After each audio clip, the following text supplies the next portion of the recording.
تو ایک ہے اللہ تعالیٰ کی شان کبریائی کا اظہار، وہ نماز میں ہوتا ہے.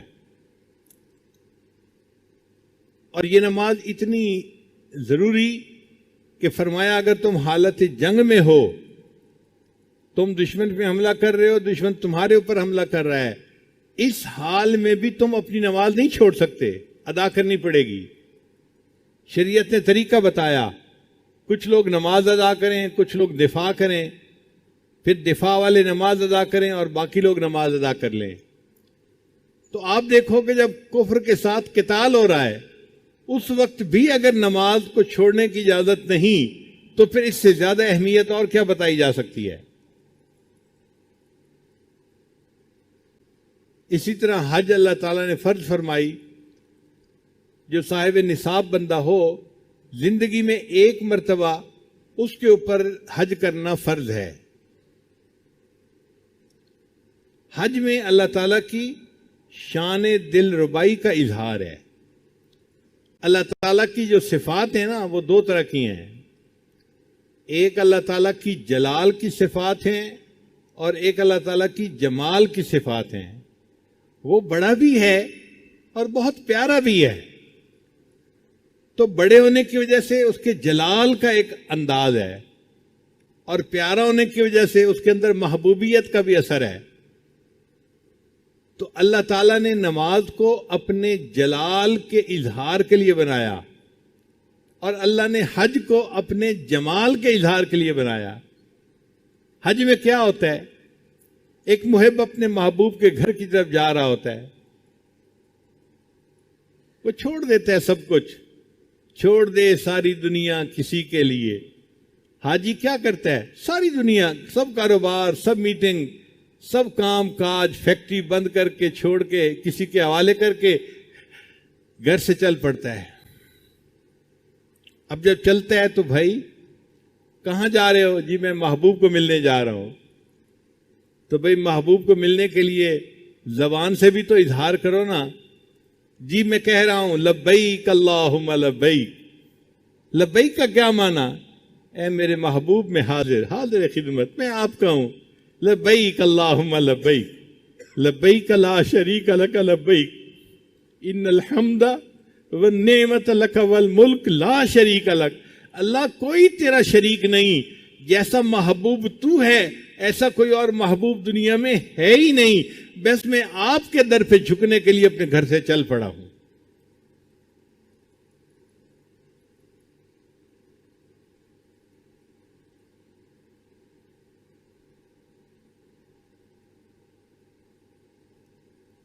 تو حج میں اللہ تعالیٰ کی شان دل ربائی کا اظہار ہے.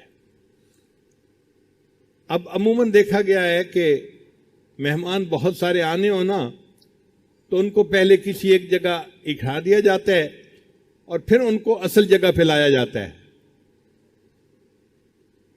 اللہ تعالیٰ نے بھی ایسے کیا. میرے بندو آ جاؤ اور مینا کے اندر تم اپنا قیام کر لو.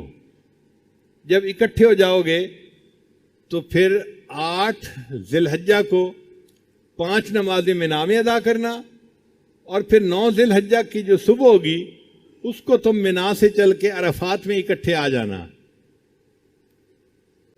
اب حاجی لوگ پہلے مینا میں اکٹھے ہوتے ہیں اور پھر وہاں سے چل کے عرفات میں جاتے ہیں.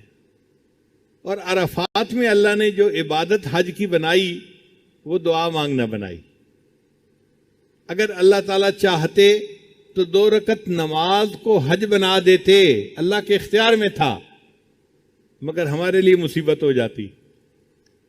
کچھ لوگ تو نماز ادا کر لیتے اور کچھ میرے جیسے ہوتے جو ابھی وضو ہی کرتے پھر رہے ہوتے. بڑھاپا ہے اور وقت لگتا ہے زیادہ واش روم میں، تو ان کا وضو ہی نہ ہوتا اور ان کی جماعت ہی رہ جاتی. تو اتنا سفر کر کے جاتے اور وہاں جا کے نماز پڑھ نہ سکتے، ان کی تو حج چلی جاتی. پھر لاکھوں عورتیں ہوتی جو اپنے گھروں سے اتنا خرچہ کر کے وہاں جاتی اور ان دنوں میں انہوں نے نماز پڑھنی نہ ہوتی، ان کی بھی نماز رہ جاتی، تو حج تو رہ جاتا. اللہ نے فرمایا نہیں کوئی 2 رکعت نہیں پڑھنے، بس تم نے ظہر سے لے کے مغرب تک کا جو درمیان کا وقت ہے نا، اس میں وہ اس سے دعا مانگنی ہے. اور یہی جو وقوف عرفہ ہے یہ حج کا سب سے بڑا رکن اعظم ہے. جس نے اس کو ادا کر لیا الحج العرفہ، اس نے گویا حج کو ادا کر لیا۔ تو وقوف عرفہ میں کیا کرتے ہیں؟ دعا مانگتے ہیں۔ لاکھوں بندے، مختلف قبیلے ہیں، مختلف رنگ ہیں، مختلف زبانیں ہیں، سب ایک جگہ پر اکٹھے ہیں اور اللہ کے سامنے اپنی فریادیں پیش کر رہے ہیں، اللہ سے دعائیں مانگ رہے ہیں،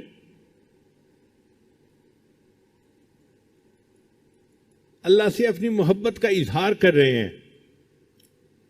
اور جیسے محبوب کو اچھا لگتا ہے نا کہ میرا عاشق میرے ساتھ محبت کا اظہار کرے، اللہ کو بھی یہ بات اچھی لگتی ہے۔ چنانچہ یہ جو ذی الحجہ کے 10 راتیں تھیں، ان کو حدیث پاک میں افضل ایام الدنیا، یہ دنیا میں جتنے ایام ہیں ان میں سب سے زیادہ افضل یہ 10 راتیں ہوتی ہیں۔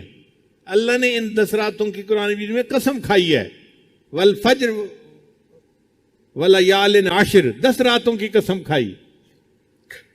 یہی 10 راتیں تھیں جس میں اللہ کے عشاق ایک جگہ کے اوپر جمع ہو کر اللہ کے سامنے اپنی فریادیں پیش کرتے ہیں۔ تو حج میں اللہ تعالیٰ کی شان دلربائی کا اظہار ہے، اور نماز میں اللہ تعالیٰ کی شان کبریائی کا اظہار ہے، اور یہ واقعی محبت ہی کا تعلق ہے کہ بندہ اللہ کے گھر میں جاتا ہے اور وہاں جا کے جو مانگتا ہے اللہ اس کو عطا فرماتے ہیں۔ چنانچہ حدیث پاک میں آتا ہے کہ جس بندے نے حج کر لی، رجع کیوم ولدت امہ، وہ اس طرح اپنے گھر واپس لوٹتا ہے جیسے اس دن پاک تھا جب اس کی ماں نے اس کو جنم دیا تھا۔ پیدا ہونے والے دن جس طرح بچہ پاک ہوتا ہے گناہ سے، یہ حج کرنے کے بعد اس طرح گناہ سے پاک ہو کے واپس آ رہا ہے۔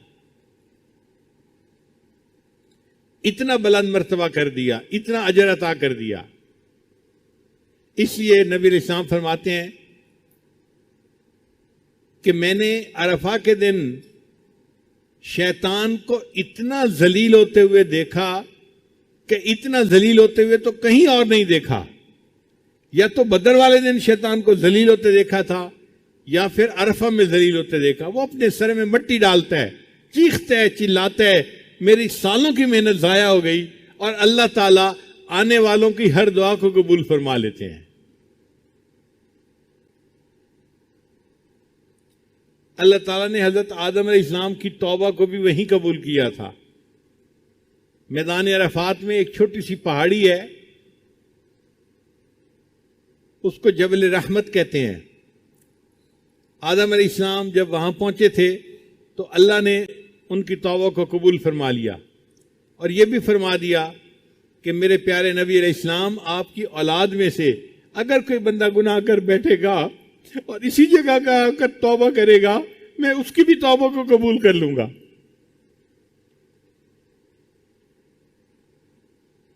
تو وقوف عرفہ کی یہ نعمت ہے جو اللہ تعالیٰ جس کو چاہتے ہیں عطا فرما دیتے ہیں۔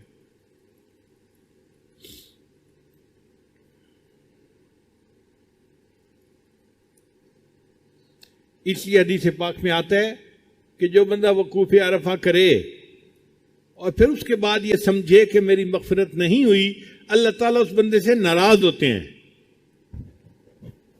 اگر کوئی سخی کے دروازے پہ جا کے مانگے اور پھر یہ کہے جی کہ مجھے کچھ نہ ملا، تو سخی کو غصہ آتا ہے، تم کون ہو یہ کہنے والے کہ میرے دروازے سے کوئی بندہ خالی جا سکتا ہے؟ اگر دنیا کا سخی اپنے دروازے سے کسی کو خالی نہیں جانے دیتا، اللہ تعالیٰ تو احکم الحاکمین ہے، وہ تو بادشاہوں کے بھی شہنشاہ ہیں، وہ بھی اپنے دربار میں سے کسی کو خالی نہیں جانے دیتے۔ بندہ دعائیں مانگتے ہیں، اللہ قبول فرما لیتے ہیں۔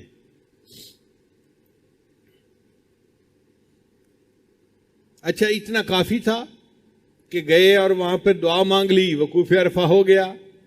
فرمایا نہیں، ابھی کام مکمل نہیں ہوا، ابھی تو تم نے صرف میرے ساتھ محبت کا اظہار کیا ہے، ایک میرا دشمن بھی ہے، اب اس دشمن کے ساتھ تم بیزاری کا اظہار بھی کرتے جاؤ۔ یا اللہ کیسے کرے؟ عرفات سے واپس مینا میں آؤ، اب 3 دن مینا میں رہو اور 3 جگہ پر شیطان کے پلر بنے ہوئے ہیں، جاؤ اور ان کو کنکریاں مارو۔ یہ جو کنکریاں مارنا ہے یہ شیطان سے بیزاری کا اظہار ہے، برات ہے۔ اے اللہ، ہم اس مردود دشمن کو کنکریاں مار رہے ہیں اور ہم آپ کے ساتھ محبت کا اعلان کر رہے ہیں۔ حدیث مبارکہ میں ہے کہ شیطان کو ہر کنکری مارنے پر اتنا بڑا گناہ اللہ معاف کر دیتے ہیں، اگر وہ معاف نہ ہوتا اس بندے کے لیے یقیناً جہنم میں جانے کا سبب بن جاتا۔ اتنا بڑا گناہ ایک کنکری مارنے پہ معاف ہوتا ہے۔ اب 3 دن میں اوپر نیچے تقریباً 70 کنکریاں مارنی ہوتی ہیں۔ اس کا مطلب یہ ہے کہ 70 بڑے بڑے گناہ کنکریوں کے مارنے سے معاف ہو جاتے ہیں۔ اللہ ہم نے شیطان کو کنکریاں مار کے اظہار کر دیا کہ آپ سے ہم محبت کرتے ہیں۔ ہم نے میدان عرفات میں دامن پھیلا کے دعائیں مانگ کے یہ بات پوری کر دی تھی، اور اب آ کے ہم نے آپ کے دشمن سے اپنی بیزاری اور دشمنی کا اظہار کر دیا۔ اللہ یہ آپ کا بھی دشمن ہے، ہمارا بھی دشمن ہے۔ اے اللہ اور کیا کرے؟ فرمایا دیکھو ایک اور بھی دشمن ہے، وہ ہے تمہارا نفس۔ اب اس نفس کی خواہشات پہ بھی چھری پھیرو۔ یا اللہ اس کا طریقہ کیا ہے؟ میرے بندو، ایک جانور قربان کرو۔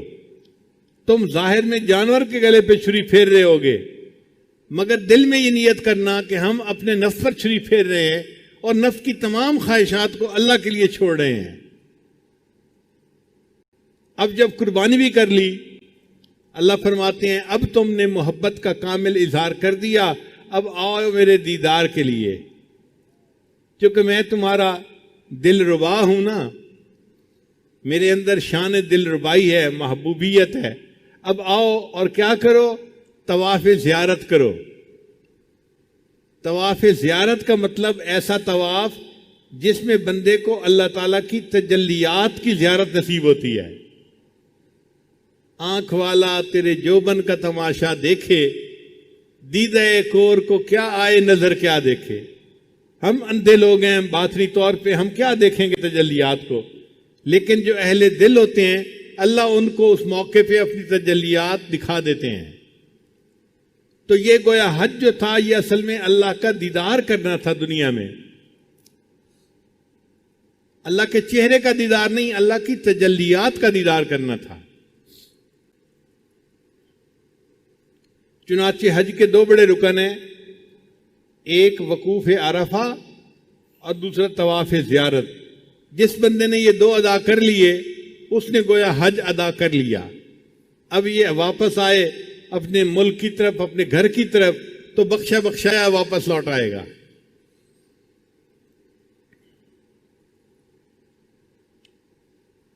تو دین اسلام کے 5 پلر ہیں۔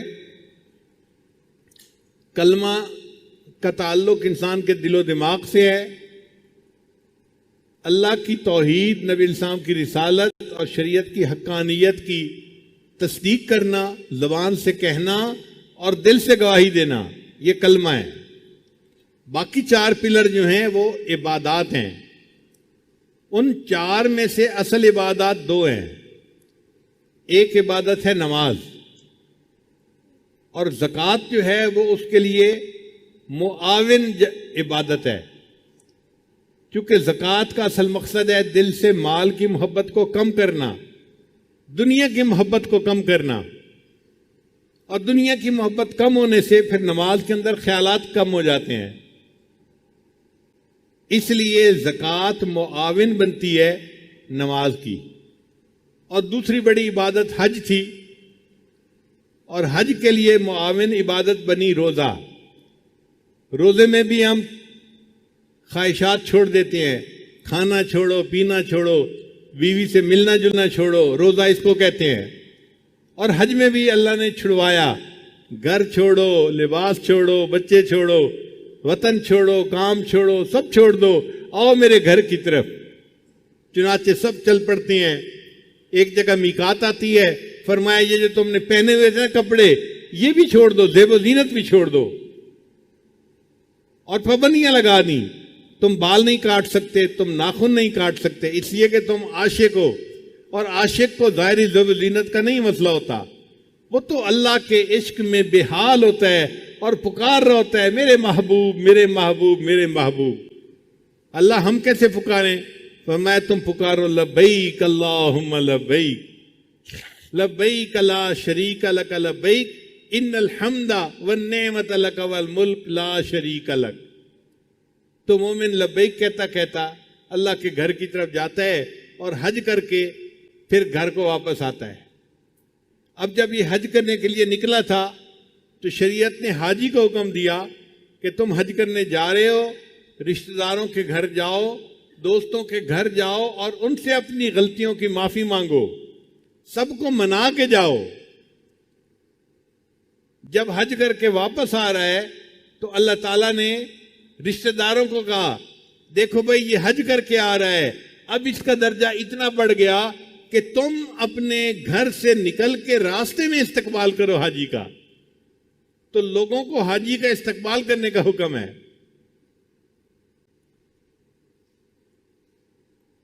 ایک حدیث پاک میں ہے جو بندہ حج کرتا ہے اگر وہ کبیرہ گناہ کا ارتکاب نہ کرے تو حج کے 4 مہینے بعد تک اللہ اس کی ہر دعا کو قبول فرماتے ہیں۔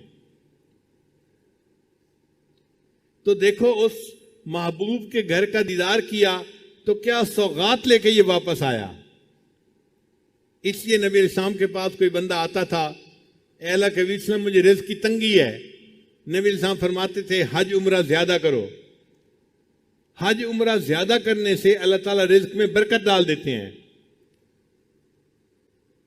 آج لوگ اپنی نظر سے سوچتے ہیں اور جی فلاں بندہ حج پہ کیوں چلا گیا، یہ پیسے کسی غریب کو دے دیتا۔ بھئی ہاں غریب کو دے دیتے، لیکن ہمیں بھی اپنی بیٹری چارج کرنے کی ضرورت ہوتی ہے۔ سال میں ایک ہی تو موقع ہوتا ہے اللہ کے گھر جانے کا، دعائیں مانگنے کا۔ ہم جاتے ہیں، دعائیں مانگتے ہیں تاکہ ہمارے ایمان کی بیٹری چارج ہو جائے اور اللہ اس سے رزق میں برکت دیتے ہیں اور وہ رزق ہم پھر غریبوں پہ استعمال کرتے ہیں۔ یہ نہیں کہ ہم نہیں کرتے، کرتے ہیں۔ تمہیں صرف یہی نظر آ رہا ہے، تمہیں اگر تفصیل کا پتہ چلے تو حیران ہو جاؤ کہ جو حج پہ خرچ کرتا ہے وہ اللہ کی رضا کے لیے غریبوں پر کتنا صدقہ کرتا ہے، اپنے رشتہ داروں پر کتنا صدقہ کرتا ہے۔ تو اس لیے اللہ سے یہ دعا مانگنی چاہیے کہ اللہ ہمیں ہر سال اپنے گھر کا دیدار عطا فرمائے۔ حضرت مولانا حسین احمد مدنی رحمۃ اللہ علیہ شیخ الاسلام ذی الحجہ کے مہینے میں بہت غمزدہ ہوتے تھے، حتیٰ کہ جب ذی الحجہ کے 10 دن آتے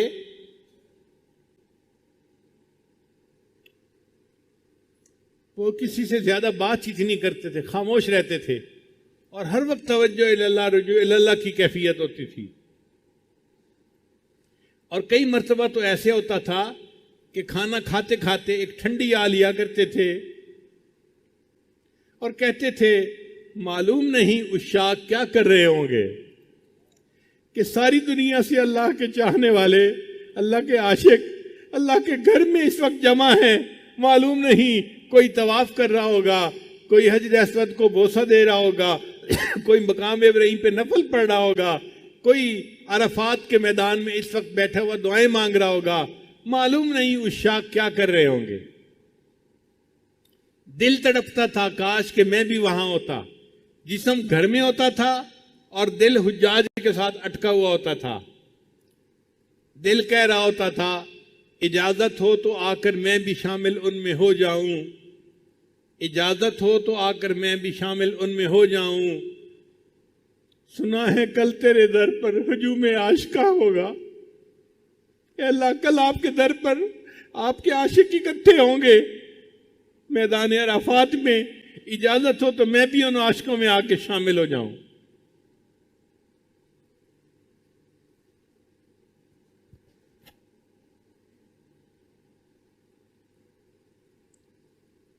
تو یہ ایک ایسی عبادت ہے کہ جس کی تمنا ہر مومن کے دل میں فطری طور پہ ہوتی ہے، امیر ہو یا غریب ہو، عالم ہو یا جاہل ہو، مرد ہو یا عورت ہو، ہر ایک کے دل میں تمنا ہوتی ہے۔ اللہ تعالیٰ ہم سب کو اپنی زندگی میں بار بار اپنے گھر کا دیدار عطا فرمائے اور اپنے محبوب صلی اللہ علیہ وسلم کے در کی قبولیت والی حاضری اللہ بار بار نصیب فرمائے۔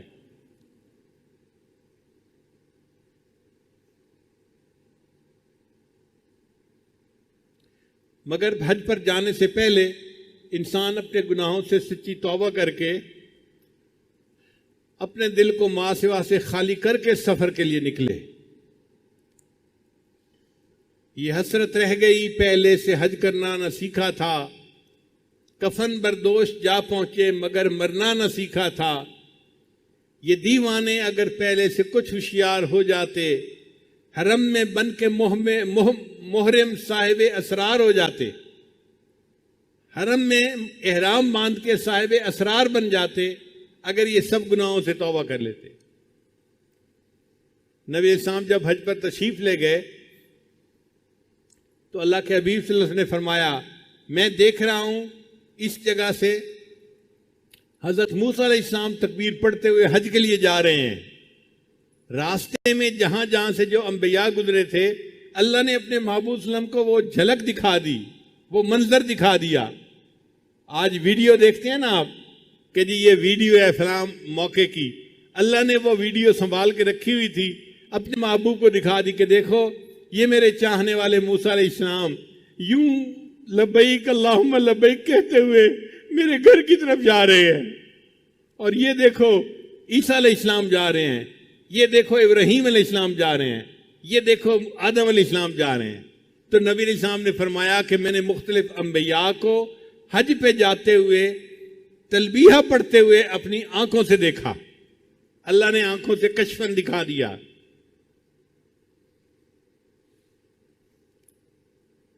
اس کے لیے دعائیں مانگیں، اور جب کسی حاجی کو رخصت کرنے کا موقع آئے تو خوب اس کو دیکھیں، آنسو بہائیں کہ یہ خوش نصیب ہے جو حج کے سفر کے لیے جا رہا ہے۔ میں حج تو نہیں کر پایا مگر جب یہ واپس آئے گا تو میں حاجی کو آ کر دیکھوں گا۔ ہمارے حضرت رحمۃ اللہ فرمایا کرتے تھے کہ شروع میں میرے اوپر تنگی کے حالات تھے تو میں حج پہ نہیں جا سکتا تھا، مگر میں حاجی کیمپ چلا جاتا تھا، اور جو حجاج رخصت ہو رہے ہوتے تھے میں ان کو آنسوؤں سے الوداع کرتا تھا اور اللہ سے دعائیں مانگتا تھا۔ پھر اللہ نے ہمارے شیخ کے لیے بھی حرم کے راستے کھول دیے۔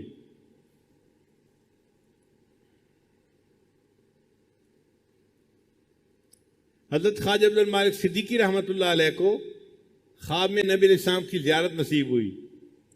اللہ کے محبوب صلی اللہ علیہ وسلم نے فرمایا، عبد المالک ہمیں ملنے نہیں آتے۔ عرض کیا، اے اللہ کے حبیب صلی اللہ علیہ وسلم، دل تو بڑا چاہتا ہے، میرے پاس وسائل نہیں ہیں، پیسے نہیں ہیں کہ میں آ سکوں۔ تو جب یہ کہا تو نبی علیہ السلام نے خواب میں فرمایا، اچھا ہم کہہ دیں گے، اچھا ہم کہہ دیں گے۔ پھر اس کے بعد ہر سال جب حج کا موقع آتا کہیں نہ کہیں سے حضرت کو حج کی دعوت ملتی کہ جی ہم ٹکٹ بنوا دیتے ہیں، خرچہ کرتے ہیں، آپ جائیں حج کر کے آئیں۔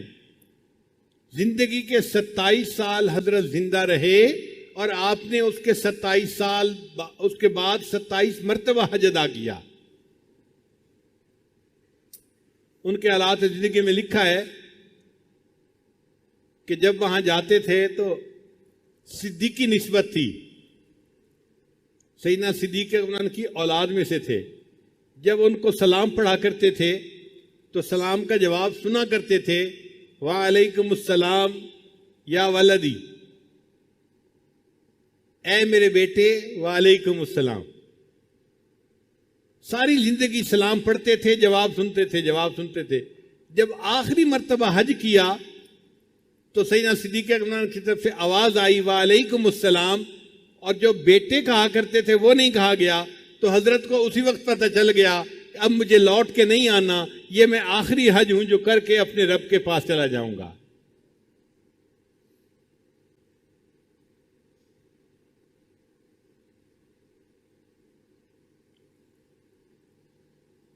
حاجی جب لوٹ کے آئیں تو آپ ان کو جا کر ملیں محبت کا اظہار کریں، ان سے حج کے حالات پوچھیں، حسرت سے ان کا چہرہ دیکھیں۔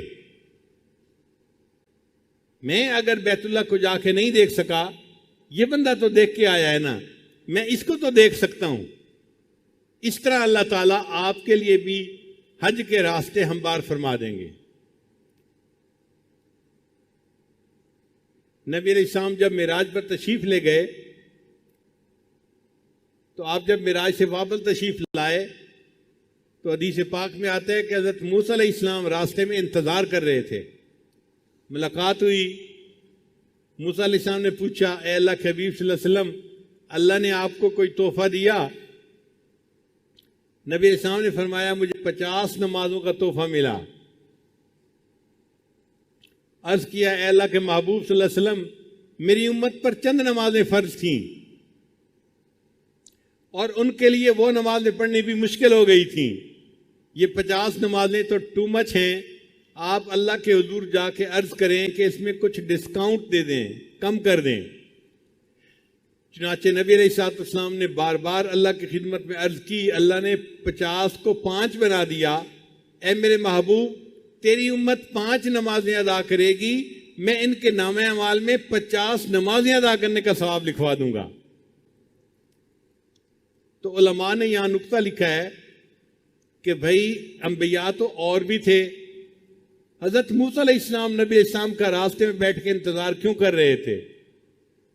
تو علماء نے اس کا جواب یہی دیا ہے، وہ کہتے ہیں کہ دیکھو، انبیاء میں حضرت موسیٰ علیہ السلام کو اللہ نے طور پر بلا کر، کوہ طور پر بلا کر ہم کلامی کا شرف عطا کیا تھا۔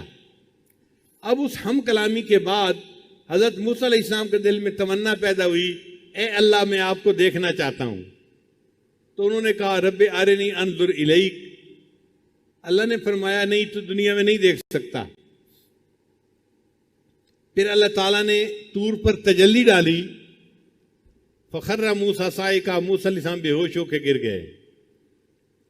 اب موسیٰ علیہ السلام کو پتا تھا کہ میں اللہ کا دیدار نہیں کر سکا، مگر انہوں نے کہا کہ اچھا، اللہ نے اپنے محبوب کو دیدار کے لیے بلایا ہے، تو میں اگر دیدار نہیں کر سکا تو میں محبوب کے راستے میں انتظار میں بیٹھتا ہوں، وہ اللہ کا دیدار کر کے آئیں گے، میں ان کے دیدار سے اپنی آنکھوں کو ٹھنڈا کر لوں گا۔ اس لیے حضرت موسیٰ علیہ السلام نبی علیہ السلام کے انتظار میں بیٹھے ہوئے تھے۔ تو اسی طرح اگر ہم حج پہ نہیں جا سکے تو جو حج کر کے لوٹیں گے ہم ان کا ہی چہرہ دیکھیں گے۔ یہ وہ خوش نصیب بندہ ہے جس کو اللہ نے اپنے گھر کے دیدار کے لیے بلایا اور حج کر کے یہ واپس آیا ہے۔ انشاءاللہ جب حج کے دنوں میں دعائیں مانگیں گے اور دل میں تمنا رکھیں گے اور حاجی کو محبت سے رخصت کریں گے اور واپسی پر حسرت کے ساتھ استقبال کریں گے، اس عمل کی وجہ سے اللہ تعالی ہم مسکینوں کے لیے بھی حج کرنا آسان فرما دیں گے۔ اللہ تعالی ہم سب کو حج کی توفیق عطا فرمائے۔ وآخر دعوانا ان الحمد للہ رب العالمین۔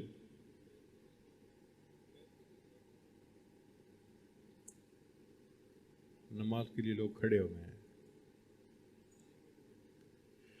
ابھی ٹائم ہے تو ہم نماز سے پہلے توبہ کے کلمات پڑھ لیتے ہیں، چونکہ کچھ حضرات فرما رہے ہیں ہم بہت دور سے آئے ہیں کلمات پڑھنے کے لیے، تو یہ عمل رہ نہ جائے۔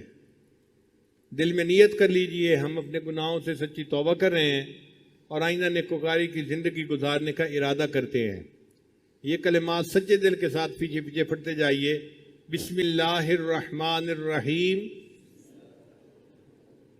لا الہ الا اللہ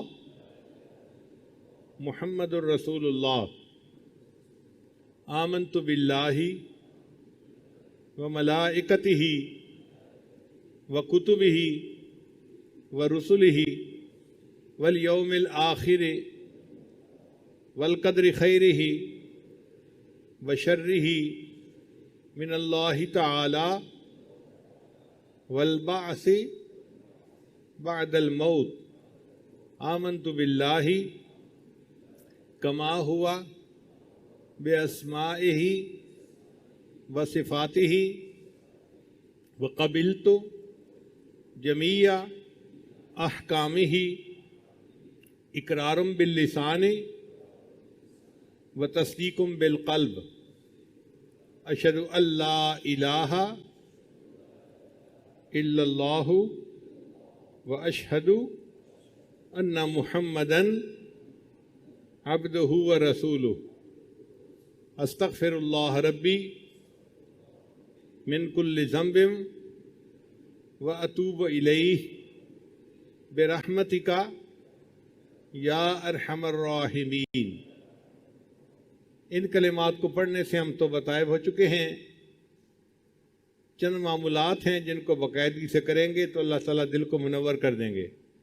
ان میں سے ایک عمل ہے 100 مرتبہ استغفار صبح و شام پڑھنا، دوسرا ہے 100 مرتبہ درود شریف پڑھنا، تیسرا ہے قرآن مجید کی تلاوت روزانہ کرنا، ایک پارہ ہو تو بہت اچھا، مشکل ہو تو آدھا پارہ، چوتھا ہے چلتے پھرتے ہر وقت دل میں اللہ کو یاد کرنا، اور پانچواں ہے روزانہ مراقبہ کرنا، 20 منٹ آدھا گھنٹہ اللہ سے لو لگا کے بیٹھ جائیں، اللہ کی رحمت آ رہی ہے، دل میں سما رہی ہے، دل کی ظلمت اور سیاہی دور ہو رہی ہے، اور دل کہہ رہا ہے اللہ اللہ اللہ۔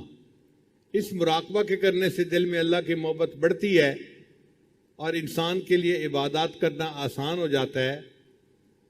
لا الہ الا اللہ، لا الہ الا اللہ، لا الہ الا اللہ، لا الہ الا اللہ، لا الہ الا اللہ، لا الہ الا اللہ، لا الہ الا اللہ، لا الہ